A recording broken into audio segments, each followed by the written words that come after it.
Hello, Reese from the Point Music Podcast thingy. Got a really cool one for you. Wow, I didn't realize how long this went for. The special guest for this episode is Pearl. She's just released a new song called Honeymoon Suite. It's an absolute corker of a song. Wow, it's like a therapy session, this one. Loved it. So buckle in, and I hope you guys get something out of it. Ladies and gentlemen, people of all sorts, this is Pearl. Look at that. We're rocking and rolling. Hello, Pearl. Hello, Reese. This is it's kind of weird when you say like it sounds like we're all friends, but yeah, I've actually never met you before. But this is very cool. Well, it's nice to meet you. I have been stalking your Instagram though. Oh yeah. Yeah. What conclusions have you drawn? No, interesting ones. That's all. We'll bring that up a little later because I did a couple of screen grabs I want to talk about. But firstly, We'll circle back. yeah. Honeymoon Suite. I fucking love that song. Thank you. It's really nice to hear. I love the 80s tinge. I don't know if that was like completely intentional, but man, like I'm in my 40s, so I'm an 80s baby, and it really was striking some nostalgic tones for me, and particularly that synthy bits that are kind of like new Gary Newman-esque coming through there a little bit. Yeah. Those everyone thinks that it's a synth, but it's actually a guitar. Done the old synth pedal kind of thing. Yeah, the pedals. Yeah. Fooled me good because I thought it was full like full Newman synth. I love it. So you've had a rebranding. Yes. And let's dive straight into that, and then we can come back around to the whole production aspect of Honeymoon Suite. Yeah. So previously known as Pearl the Girl, correct? Yeah. Yeah. And now you've just basically just got rid of the girl and just come out as Pearl, which is you've done a whole Madonna. Shed some skin. Yeah, why not? I mean, I don't think there's anyone else called Pearl, is there? Like as an artist? No, well, there's a few online, but not anyone too big or anything like that. Nothing to worry about. Nothing that's going to interfere with the algorithm. No. Yeah, exactly. So what was the motive behind that? Well, I just felt like I'd kind of grown out of it, to be honest. I called myself, I've gone through so many name changes throughout my career. Yeah. And it started with Pearl at the very beginning when I was 16. And then I had someone kind of say to me, it was a manager that said, you'll never be the first to come up on Google. And I was like, oh, shit, that's a good point.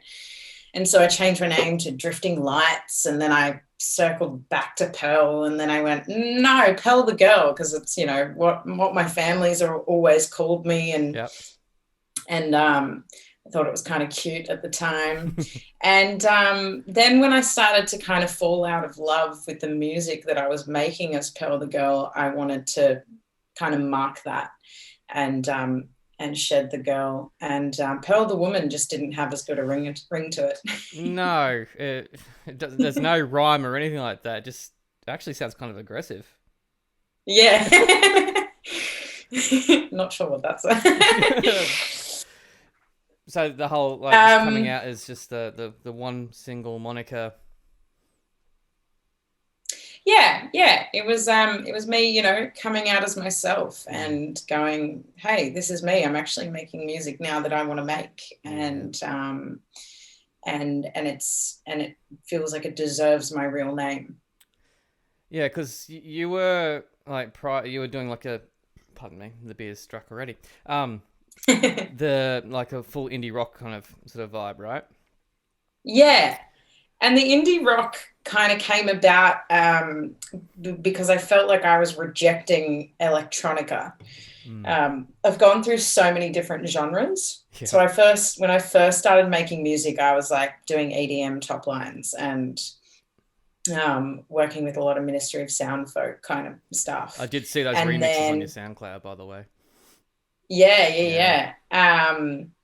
And then I moved into electronica, and I made like a whole album of electronica, and then that never saw the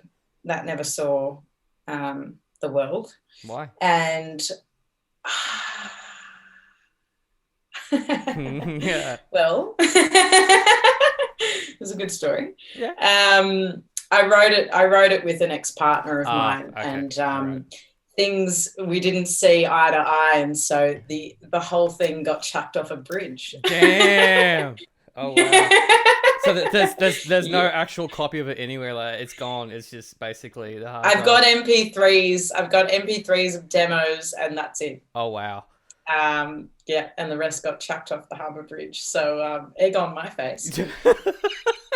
Well, maybe, but maybe it's just like was it because I've been listening to that Daniel Johns podcast. I don't know if you've been listening to it. Oh, You yeah, have? yeah. I just finished the 4th episode today. Same. I just finished it just before. But how he was talking about before he went in, it was episode three when he was talking about diorama, and he actually had written a whole a whole heavier album before he went in with diorama. He just spent all the time, and then he just erased the whole thing, and I was like, The tape. oh.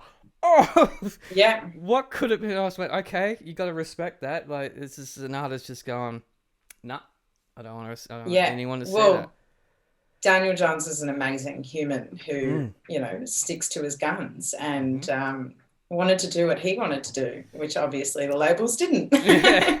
It's kind of the whole curse of the industry, right? Because you're like an artist trying to make music and, express yourself and be true to yourself, and really you're making music for someone else.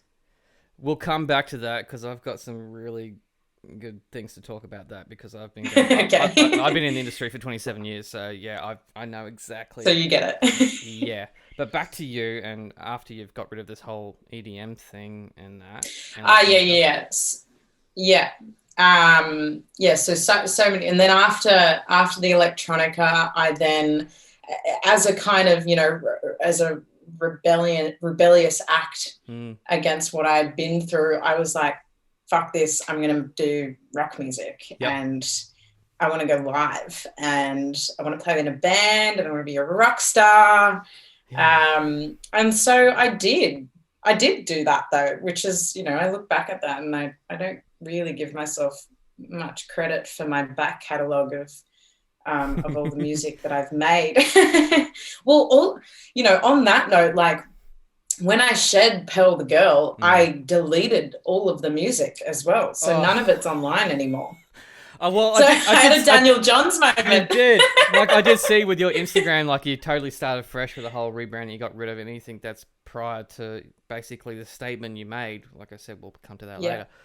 And I was like, oh, this is really interesting. I have seen bands do it before, where they've just gone, we don't want to do with the past of that anymore. That is the past. This is the new phase, and it's interesting. A huge reason that I actually did that though was I got a bit of inside word on a grant that I applied for. Ooh. And some of the feedback was, it's quality over quantity.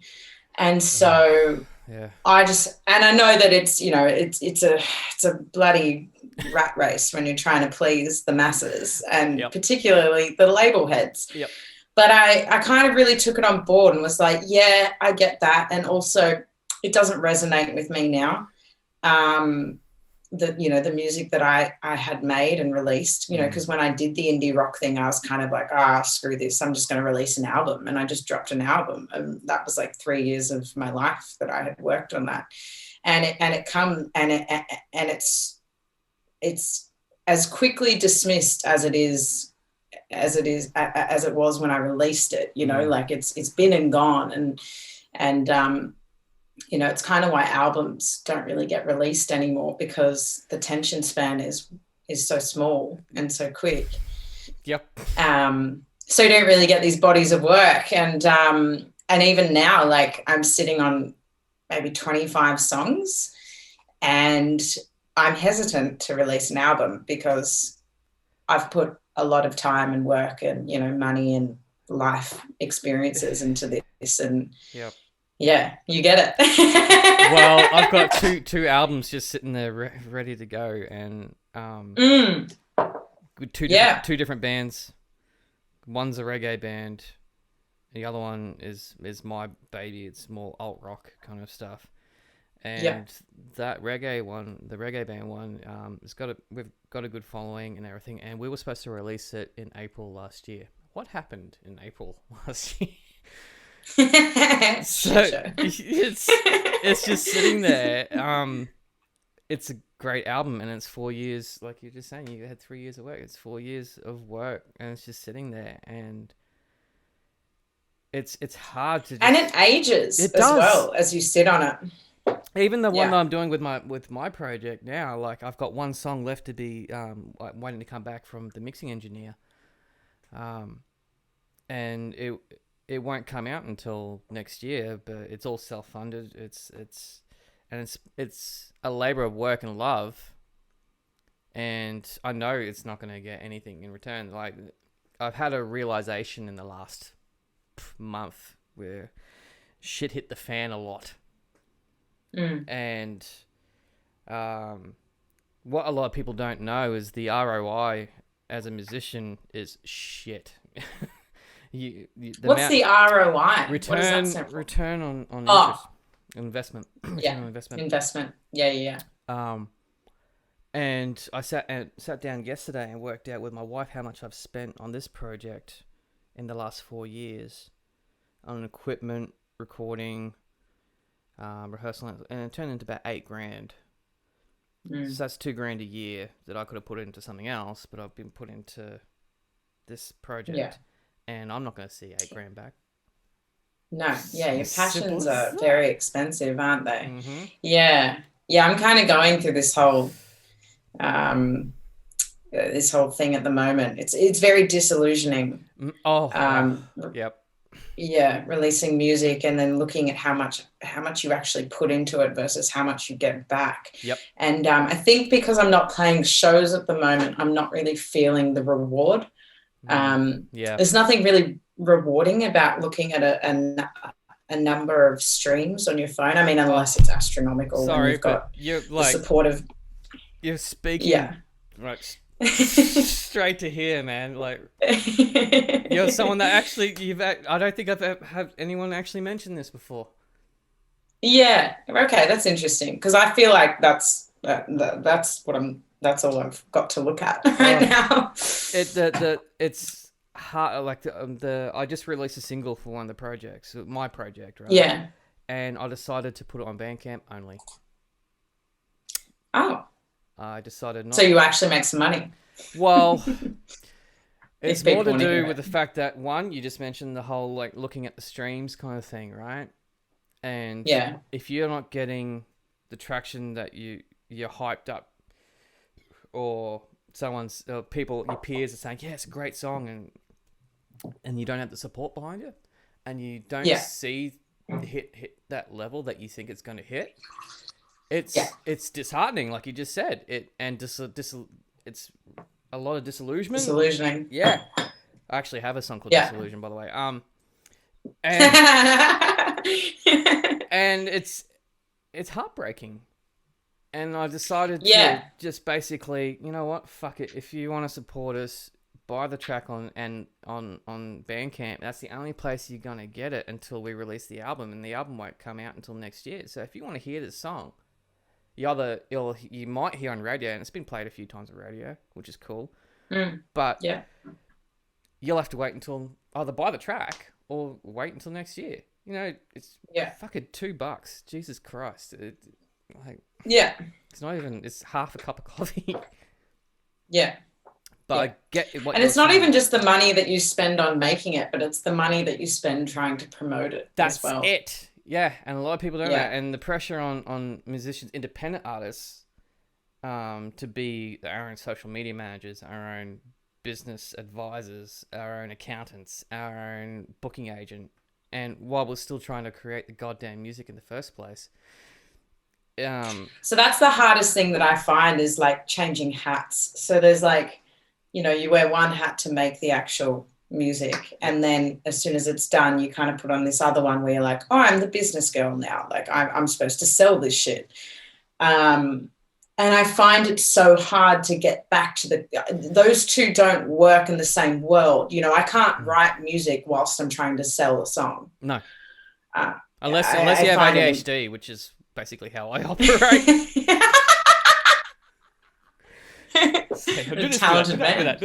that. But yeah, completely. Wow, I wish I had ADHD. It sounds cool. Yeah. It's like a hidden superpower, I guess. Yeah. But you're completely right. A lot of artists struggle with the whole I got to put my business model on, and some of them just go, shit, I haven't done tax or anything like that. Well, some of them don't have it. Some of them just don't have it. I'm lucky because I've grown up being self-employed. You know, I've never had a day job. I got thrown into doing voiceovers when I was 4 years old. So I've never, for what? I've always worked. Yeah. So I've always worked in the industry. So I know the game, but it doesn't mean that I like playing it. No. Yeah. No. It's like everyone wants to dream job to work in the music industry. I'm sitting there going, really? Oh, no, it's not. It's really well, because it's that thing. Oh my gosh. So my friend, I posted this thing on Instagram the other day being like, why are Mondays so hard when I don't even work a normal job? And my friend wrote back saying, maybe it's because every day is Monday in your world. Oh, ow. And I was like, oh my God. Wow. Glass shattered. Clarity right there. Wow. Yeah, and then ever since I've been like, oh my God, every day is fucking Monday. Oh, yeah, I know. Yeah. The Garfield was right, basically. I don't know if you understand what I mean by that. Probably missed the reference. I'm going to be completely honest. Yeah. It actually used to be like a full T-shirt, and I hate Mondays kind of thing with Garfield. Sorry. Right. Gen Xer, sorry. It's just basically... 80s baby. Yep. Came straight to mind. I'm a 90s baby. It's all good. We don't discriminate. Anyway, so back on track. So you went past the whole indie rock thing, and then you're doing this new sound, which very cool. Yeah, so I probably it was 2019, and it was actually a great year. Because I went on tour with the June Rats in Europe, and then right before lockdown, I got to play. It was February, 2020, and I got to play at Snow Machine in Japan. Oh. And that was great. I didn't get to take my band over, so I was kind of like playing by myself, and after that, we went into lockdown, and I was already experimenting with my sound just prior to that because I had met my production partner, Budo, and we met at a gig at the Gallery Bar, and I booked them to open for me, Doko, their band. Yeah. And then we were at the gig, and our parents were both there, and it turned out our parents knew each other. What? And we were like, oh my God, that's so weird. And I remember turning straight to him and being like, I hope we didn't sit in a bath together when we were like 3 years old there's some awkward photos floating around somewhere, and one of the parents. Yep. Wow. You know, and they just you have those family events, and they're just like, all the children in the bath, and you're like, I don't know. Please don't release that on the internet. Oh. Yeah, please don't document this. No. Wow.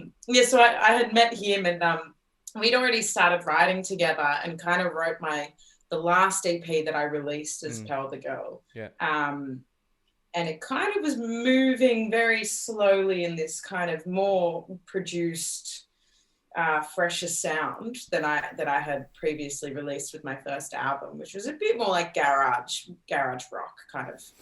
You know, and then when we got back, I was just like, when we got back from Japan, I was just like, I don't enjoy this anymore. I don't like playing. I played a few more gigs when lockdown opened up as Pearl the Girl, you know, with the full band. Yeah. And I just didn't love it. And it really made me hate playing live. And it wasn't that I hated playing shows. It was just that I didn't like what I was singing. Right. And so I kind of looked to Budo and was like, something's got to change. Like, I need some help. Because I can kind of put together a track on Logic, but I can't produce, by any means. I'm not very good Was at that that. doesn't click? Um, it's not that it doesn't click. Like, I can definitely start the bare bones, and I've always been recording demos and making demos and stuff. It's just that I can't finish it. I think Okay. I'm not I think I identify more as a songwriter. Yep. And so I can do enough to write a song, but when it comes to actually finishing off the track, I don't have the attention span nor the means to kind of get it all the way. Or is it a case as though you don't know when to finish it itself? Like, you might not, it might actually be finished, but you can't realize that it's not. I wouldn't give myself that much credit. Fair enough. At least you're honest. Yeah, I definitely wouldn't. But Budo is a formidable producer, and Wow. I've really watched. We're kind of similar in age, and over the time, the last 2 years of working with him, I've watched him just jump leaps and bounds in his production skills. Like, when I first met him, he was nowhere near where he is now, and it's been amazing to watch. But it just takes the right person to team up with, though, because exactly. with. Yeah. So you would have taught him something too. So you would have inspired him. Potentially, yeah. No, I don't think potentially. I reckon that would have been the case. I mean, sometimes they have, because I had to teach myself how to produce, right? Yeah. And I learnt through being in the studio with the other band, working with other producers and other artists and picking up pieces and that sort of stuff. And I'm just going, oh, okay, I never thought of it that way. Or another songwriter actually just gone, this is how I think. And because we all think in a different way. There's no way of telling what you're thinking right now. Well, yeah, I think that I had always, so prior to work, in that context, I think that prior to that, I was always writing the songs and then taking it to a producer, and they were just they weren't really messing around with the arrangement. Yeah. They were just producing the song that I had written. Yeah. So when I went to start working with Budo, I had written the song, and then I would take it to him, and then we would pick it apart. Yes, there we go. And I really needed someone to kind of do that, to give it structure and to kind of help it make sense, rather than just compliment what I had written, because it's not really challenging. And so I found it, I feel like maybe I've probably gotten a lot more out of that working relationship than maybe he's gone for me, but that's me putting words in his mouth. So I won't do that.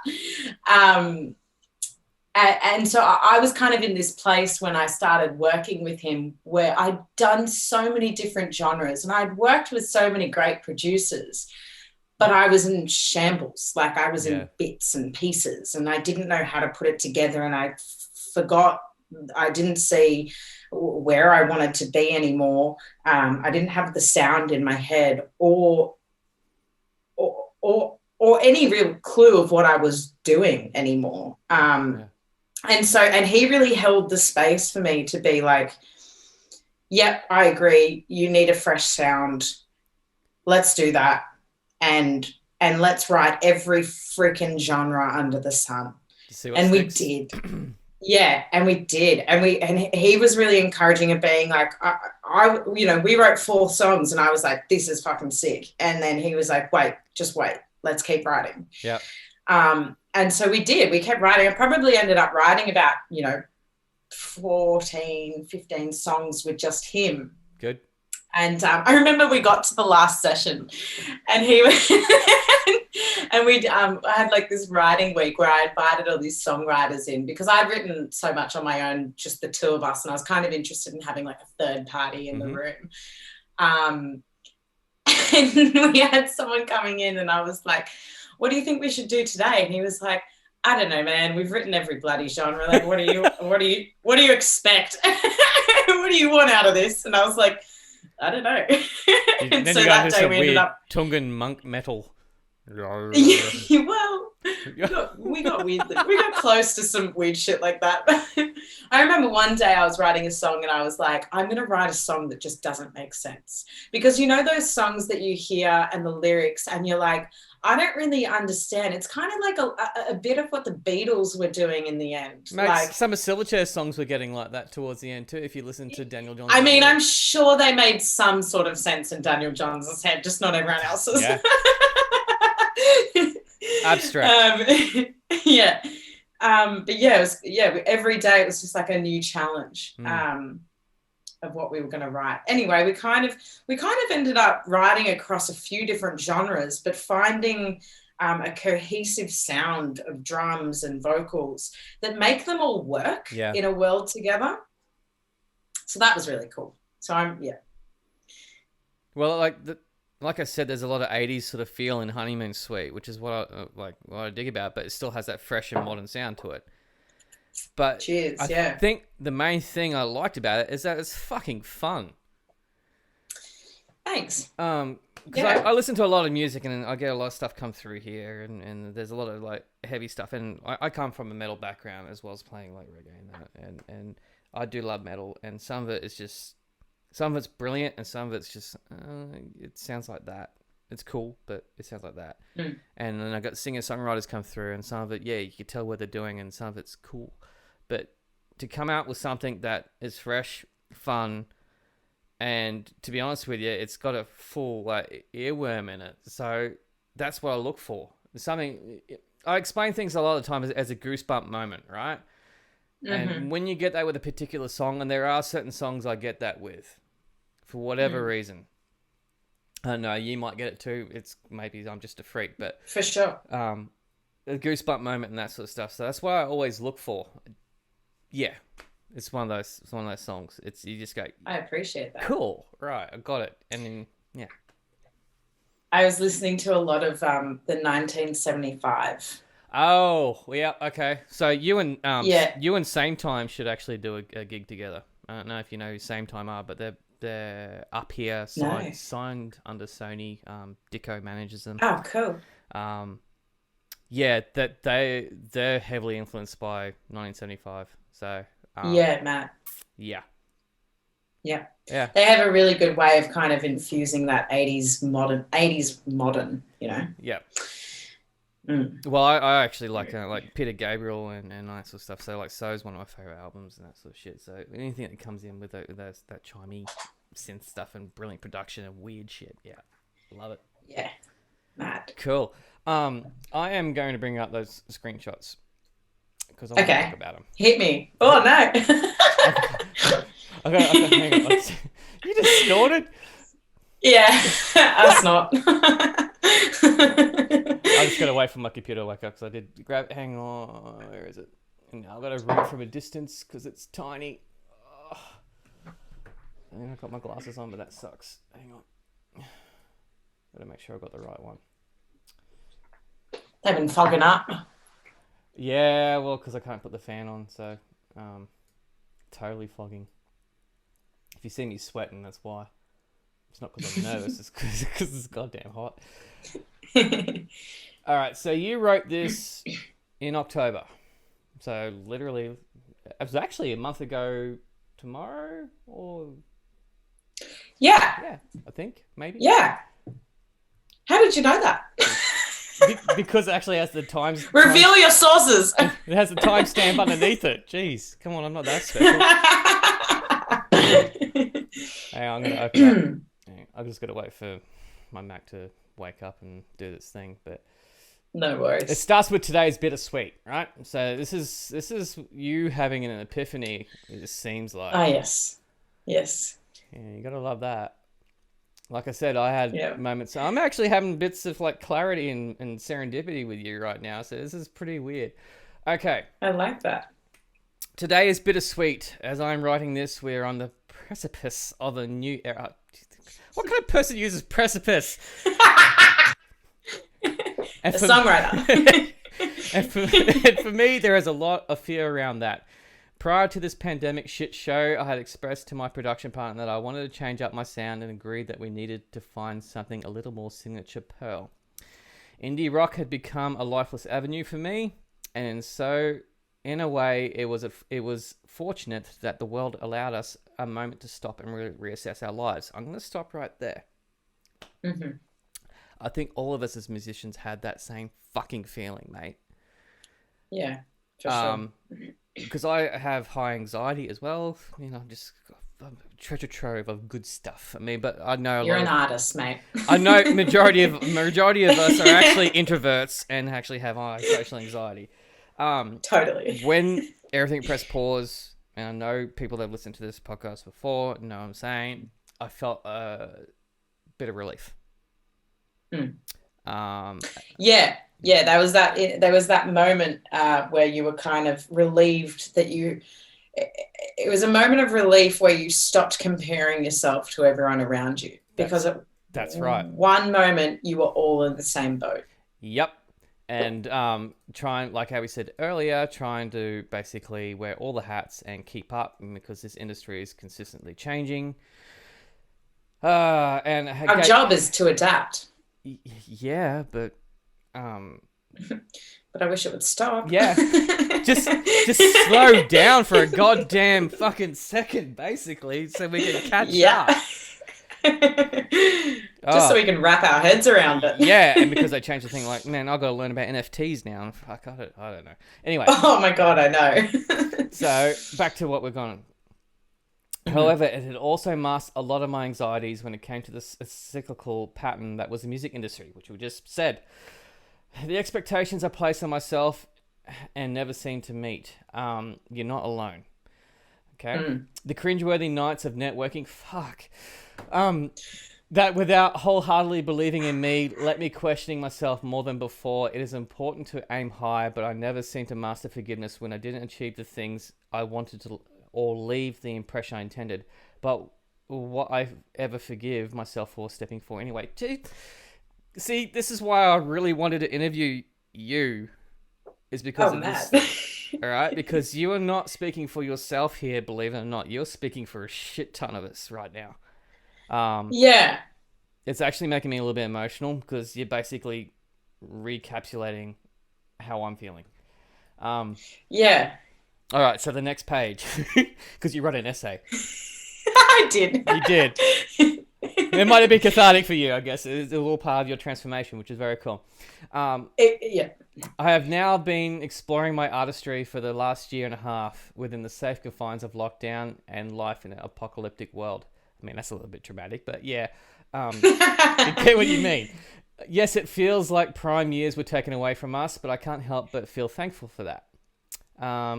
Just so you know, I didn't tour or travel till I was in my 30s. Really? There you go. So wow. Don't worry about that last bit. I feel like I got to know myself as a person for the first time outside the context of music. You see, up until March 2020, music was my driving force to keep going, and by definition would attest to the fact that I'm still standing here today. So you defined yourself as a musician, right? Yeah. Have you, I mean, we are getting to that. Talk to my therapist about it? Yeah.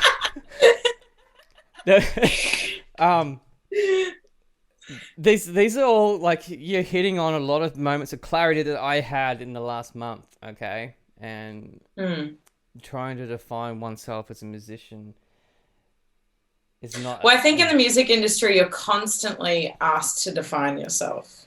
Or explain who you are or who you like. Yeah. Okay. Fully with you there. Now, I have worked with many amazing producers and sought advice from beloved friends and fellow peers in the industry. I couldn't thank them all enough for the time spent and life experience to share with me. Now, here I am, a pool of songs under my belt, standing on the metaphorical edge of my fresh start, and I've never been more scared. I know what you mean.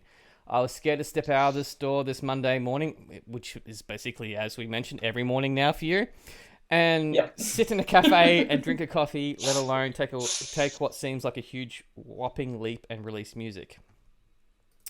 Last page. Thankfully, I have learnt that I like working in the background, writing music, helping other people share their stories. Mostly I like feeling useful and not thinking about myself.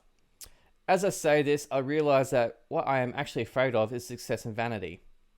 But now is the time to embrace my dreams, trust that I am equipped with the tools to deal with the volatility, and because being scared is not good enough. Fuck it. Bravo. Right? Oh, thank you. It's actually really interesting having someone read that back to you. Ooh, do you want me to read your audiobook? Can probably do that one myself. All right, how long did that take you to spew that out? Probably a stream of consciousness, probably 10 minutes. All right, did you regret when you press post? Yeah, for sure. Throw my phone at the wall kind of reaction. Like, it was like sending a text message to an ex that you want to get back with. Like, I think that's one of the literally bravest... like my music was the ex. I think that's one of the bravest things I think I've seen posted in quite some time. And I really appreciate that. You have spoken for a shit ton of us in the industry. A lot of us that probably wouldn't have the guts to say that or admit that we have these fears. I'm not trying to blow smoke up your ass or anything like that, but basically, no, I appreciate that. You are actually saying what a lot of us are thinking. So, fucking kudos to you, mate. Well done. I felt like I couldn't really embark on the next step without stating how I was feeling, because I didn't really know how to reintroduce myself. Well, it was a kiss off. It was a kiss off to your previous iteration. It was basically you just going, all right, I've done that. Forget that now, and this is who I am. Yeah. Right. Yeah. Yeah. Yeah. And I felt like that needed to be noted. Yeah. Definitely. But now hearing back someone else reading it to you, how do you feel? I stand by it. Yeah. Good. It's good, actually. It's good having someone read it back to me, because I still believe that. I still feel that. And still scared? Still scared, for sure. Oh, yeah. Oh, yeah. I mean, not a day goes by where I don't consider going to uni.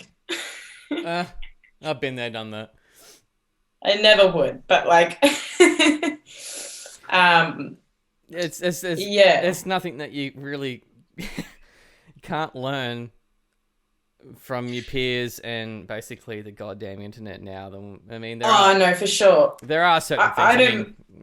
I had the conversation at the same time because, funnily enough, and they're going to uni to discover doing music production, which is fine, and you learn stuff there. But like, I wouldn't be relying on YouTube to be a doctor, right? But as PR or a journalist or like a musician or a producer or anything like that, life experience is far more valuable.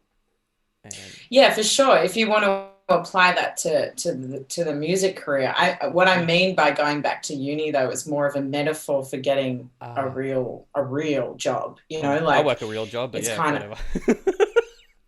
Yeah, I mean, and that's the whole thing of like, you know, would I ever forgive myself for stepping away? It's like, well, I wouldn't, you know. You wouldn't forgive yourself for stepping away? I think time will reveal all. But if I stopped trying altogether, then I would never forgive myself. Yeah.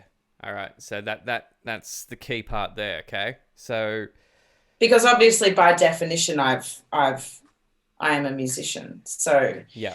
When you define yourself as one thing for, you know, a quarter of a century, who the fuck are you? Yeah. Wow. Heavy. Well, yeah. I mean, cause, like I said, I'm in my 40s, right? And I put so much pressure on myself. Is this a fucking therapy session or a fucking podcast? I'm sorry, I have that effect on people. No, it's all right. It's all good. I don't know who's doing the therapy here, me or you, but basically, in my 40s, I have to try and look back and tick off the moments that I would have set as goals as like a teenager or a 20-year-old, right? Have I released albums? Yes. Have I played major festivals? Yep. Have I toured overseas? Yep. Have I am I satisfied by it? And that's the key. Am I satisfied? Yeah. Does And it fulfill? yeah, and a lot of us have this whole like the next phase thing, and some of us have got to realize that we get to a point and just going, well, shit, I have achieved all of this. I should be fucking satisfied because I'm not living in a fucking mansion and I'm not fucking like, oh no, Daniel Johns or Jay-Z or fucking whatever made money out of music. I let go of making money out of music fucking 20 years ago. Yeah. In the Australian industry, it's very, very difficult to do. You've found a way to do it, and that's fucking brilliant. But a lot of us, particularly because I'm a bass player, right? So I'm not like a singer-songwriter. That said, I am a songwriter, but yeah, I'm not going out there doing solo gigs and shit. I mean, I could. It's just you have to use a shitload of technology, basically. But it's not an easy thing to do as a bass player. It could be a sessionist, but I don't know. I don't really want to be playing other people's music. I want to be playing my music. Yeah. Yeah. Yeah. Nothing wrong with that. I actually do session work, but I'm not disregarding that. But that's not how I define myself as a musician. We create, right? Yeah. And we want validation for those creations. I think that's the key. And if we don't get that validation, then we're feeling like our self-worth has plummeted. Well, yeah, and that all depends on how much of your self-worth you apply to your musical pursuits. And I recently realized that I probably, a lot of it depends on my music. Yeah. Especially when you're in a state where, in a circumstance where everything around you, whether it's relationships and friendships, if you're in a very volatile, vulnerable place, and we always turn to music, and we always do. Yep. It's a lifeline, and yet it's the thing that's killing you as well. So, and so yeah, it's a bit of a catch-22, but I really get that. Are you ready to play live? No.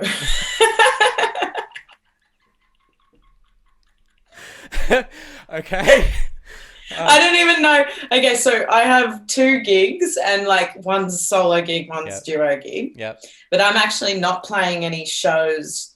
I've made a deal with myself. Like we've got the goals, they're there. And I want to release about 3 singles before I play a show. Cool. And what I need to do first is finish off the 10 songs that I want to play, because you know how everything's like, I mean, nothing's live these days. Everything's got backing tracks and stuff like that. So until it's a sad reality, but it is true. And as much as us rock and roll pigs want to fucking reject that idea, we can't sometimes. Yeah. Especially trying to be a pop, doing pop music. You're kind of like, you have to fill that room with all that noise that you've made on the recording, which sometimes is not possible with a live band. No matter how many players, and if you did want to replicate that sound, you would need like 8 players on stage, which is just not financially possible. Well, it depends on, I mean, like I said, I'm a reggae band. That's 6 people in that band, so yeah. Financially, not great, but but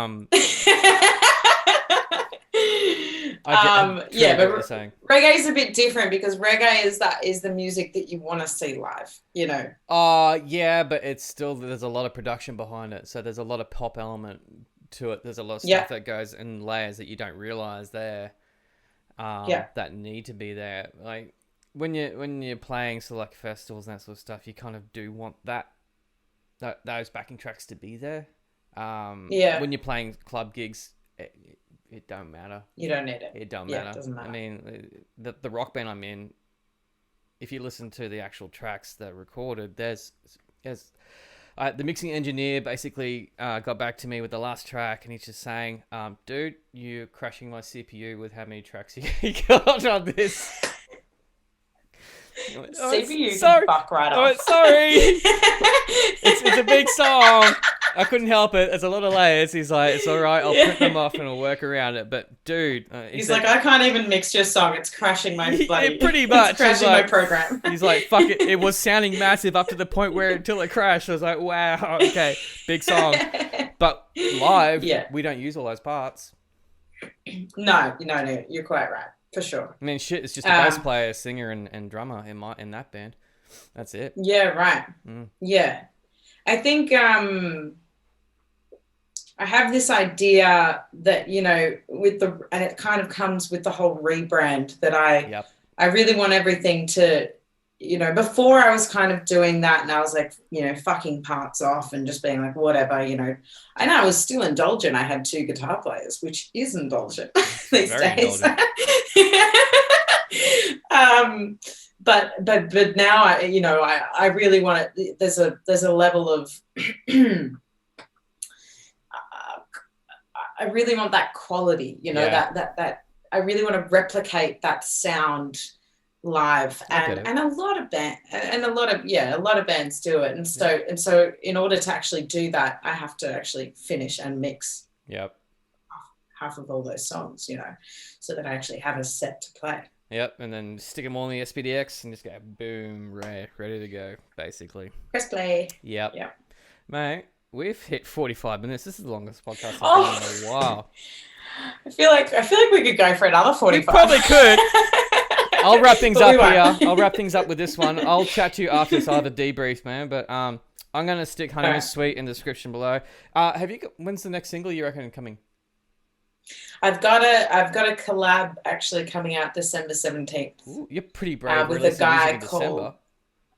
I know. Well, we don't really care. We did good. We're independent, baby. Yes. That's it. Screw the industry. We're releasing anywhere. Yeah.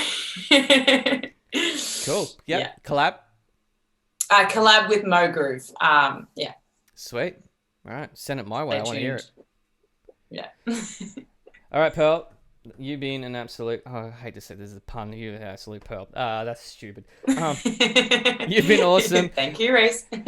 Hang in there. I'll chat to you after this. Everyone else, this is Pearl. Go check out Honeymoon Suite. Adios. Really hope you enjoyed that one. That was up there as one of my favorite podcasts.